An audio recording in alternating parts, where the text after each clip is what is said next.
So, paano naman pag halimbawa may sugat o may burn ka sa tuktok ng iyong ulo o sa ating bunbun? Anong gagawin natin? So, may perform naman natin yung tinatawag nating top of the head bandage. So, una, clean and cover the wounded area, put a dressing. And then, kunin mo yung base ng iyong bandage at yung gitna, ilalagay mo ngayon ng bandage mo sa bunbunan mo. Ang base dapat nasa may ilong, then tupik palabas hanggang ma-reach ang level ng kilay. Hawakan ang sides lang ganito. At pagdating sa likod, dadalhin to sa likod.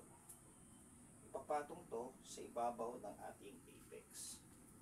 Pagkapatong sa ibabaw ng apex, yan, criss-cross lang. Dalhin ang dalawang sides sa may noo. Tapos nun, ang mangyayari, dito ka ngayon mag-i-square knot.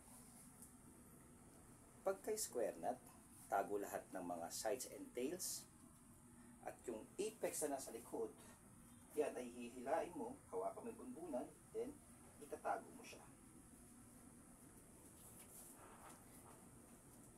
So, ito yung tinatawag nating top of the head bandage.